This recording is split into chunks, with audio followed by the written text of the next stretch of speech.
So we talked about our dry heat cooking methods, things like roasting.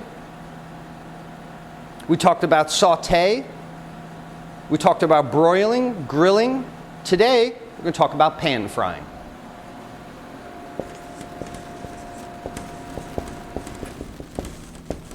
Pan frying, conductive or convective?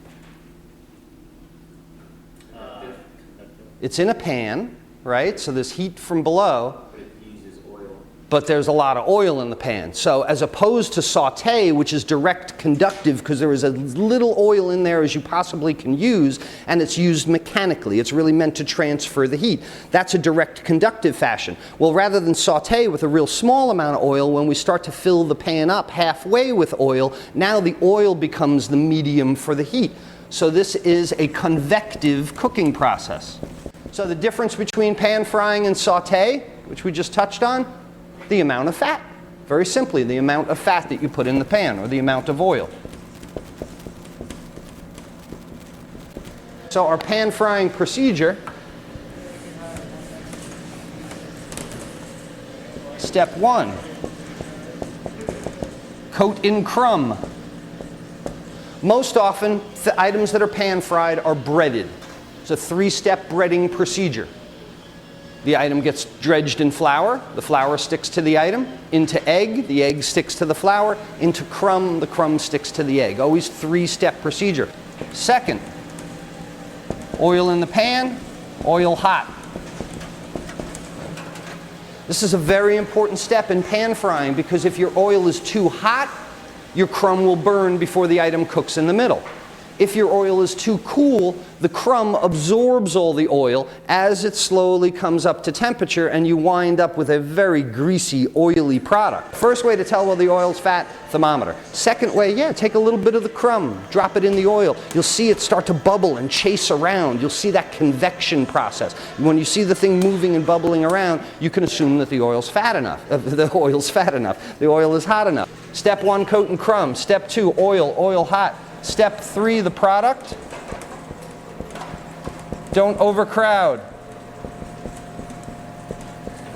Don't crowd. The oil needs to be around the item. If you put everything right next to each other, you're going to have raw where the two things are touching. So the oil needs to touch every part that is being cooked. Step 4, just like saute, 75% one side, 25% the other if we can. We want to cook it as much as we can on one side, 75-25. We want to cook it as much as we can on one side because we can watch the changes in the item. Even though it's coated in crumb, you can see the coagulation of proteins. You can see it stiffen and shrink. How do we tell when our pan-fried item is done? With a thermometer. Thank you. That's always the answer to the question.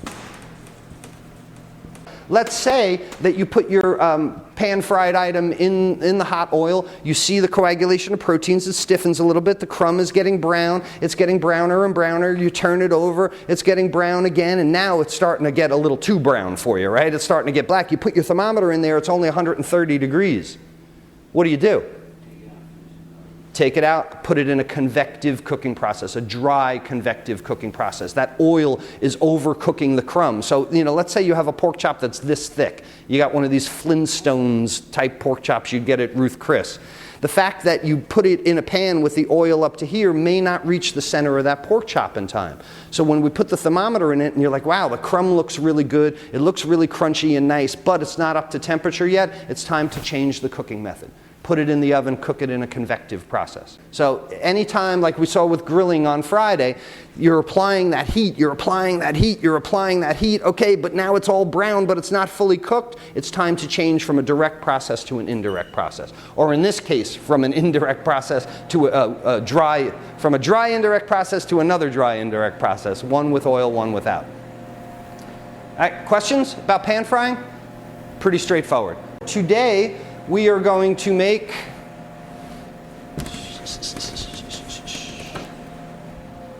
check my menu again. We're going to make Wiener Schnitzel.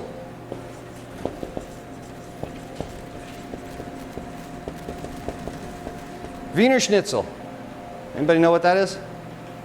A hot dog? Veal cutlet, thinly pounded out, and then breaded in breadcrumbs and pan fried. Exactly. Normally served with spatula. Exactly. It's a veal cutlet, breaded veal cutlet. That's German, right? Yes. Wiener Schnitzel we're going to make today. So what we'll do is we'll take some veal cutlets, we'll pound them out flat. We've got a 3-step breading procedure. We'll bread them, we'll get some fat going on the stove. We'll pan fry them, just as I had said. One side they're going to be real thin, so they're going to cook very quickly. The other side, Wiener Schnitzel. We're going to do a pan fried pork chop.